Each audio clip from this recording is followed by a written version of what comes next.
Pare um instante. O que você vai ouvir agora pode mudar sua vida. Vamos abrir a palavra de Deus no livro de Gênesis, capítulo 8, versículo 1. Lembrou-se Deus de Noé e de todos os animais selváticos, de todos os animais domésticos que com ele estavam na arca. Deus fez soprar um vento sobre a terra e baixaram as águas. Fecharam-se as fontes do abismo e também as comportas dos céus, e a copiosa chuva do céu se deteve.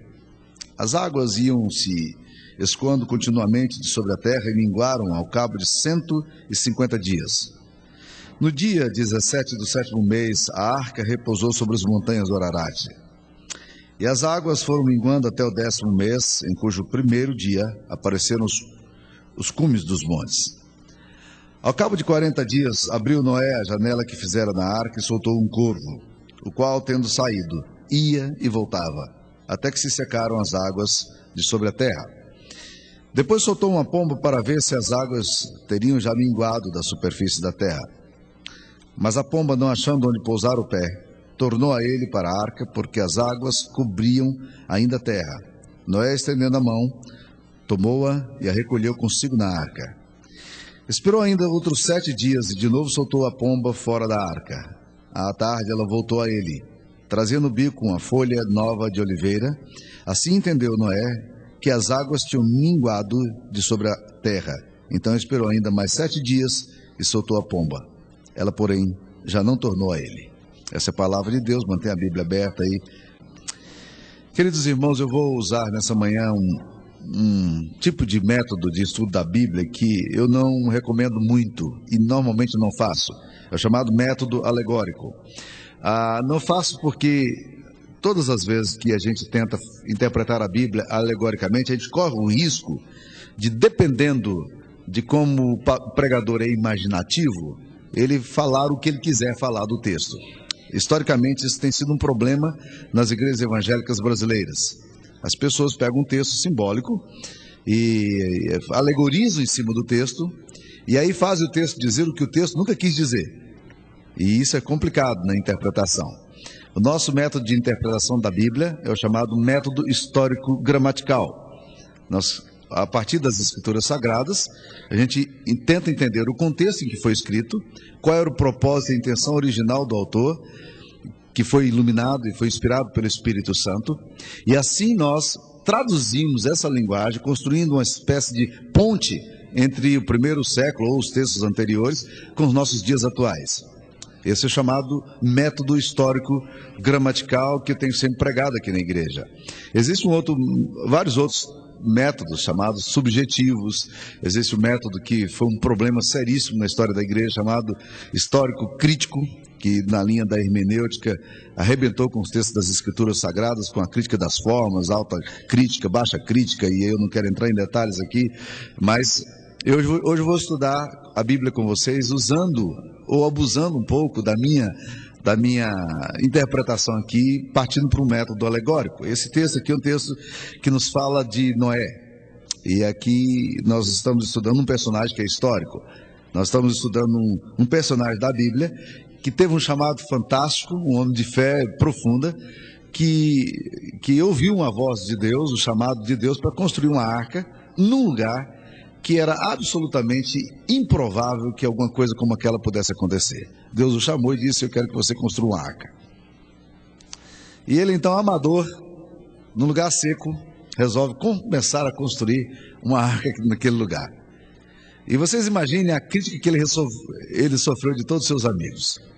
Durante anos, aquele homem construiu um mausoléu ali, escolhia as madeiras apropriadas, dava a cobertura que precisava, fixava aquelas madeiras, não tinha os instrumentos que nós temos hoje, colocava piche, e os amigos provavelmente passavam por ali e diziam: esse aí é maluco, esse endoideceu de vez. Ele ouviu uma voz de Deus, e Deus disse que vai chover, e ele está construindo uma arca, né?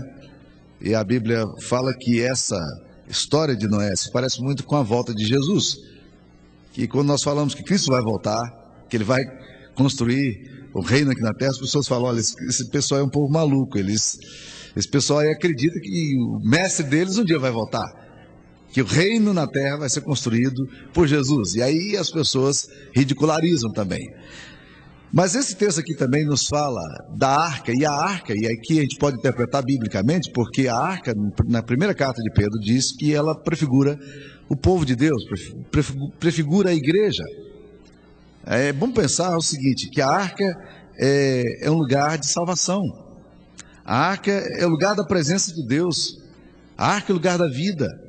A arca é um meio de salvação, assim como a igreja também se torna um meio que se proclama a salvação, e é aqui que Jesus Cristo quer nos colocar, e nós somos inseridos, como diz o apóstolo Paulo, nós somos todos batizados em um corpo, inseridos numa comunidade cristã, numa comunidade local. A arca é lugar de vida.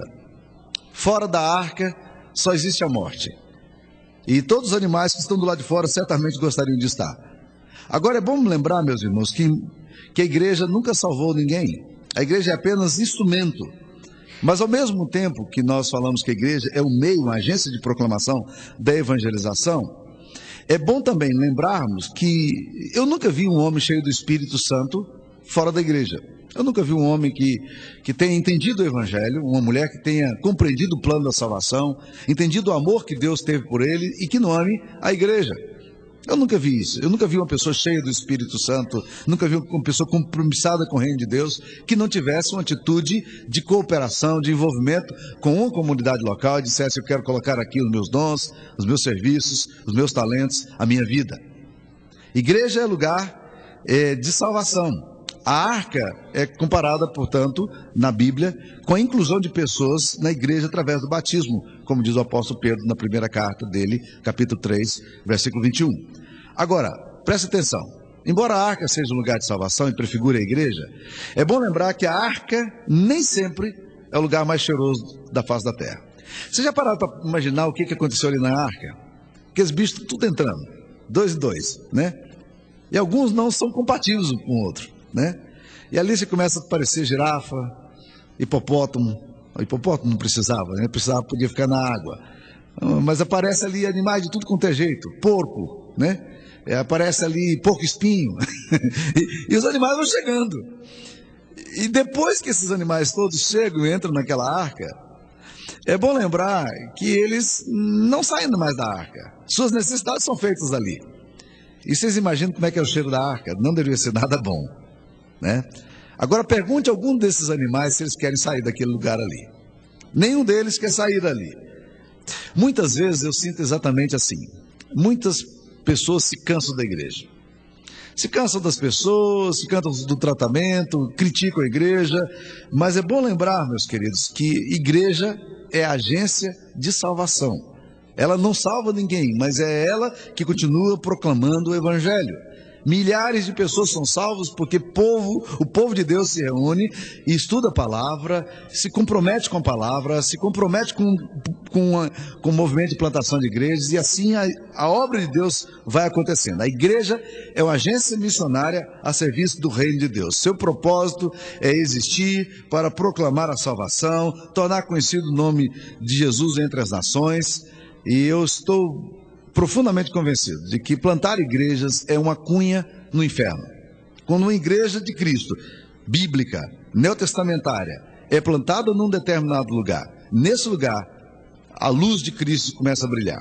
O povo de Deus começa a se reunir aí. E nenhuma agência humana conspira tanto contra o reino das trevas quanto a igreja verdadeira de Cristo. Eu não estou falando de denominação.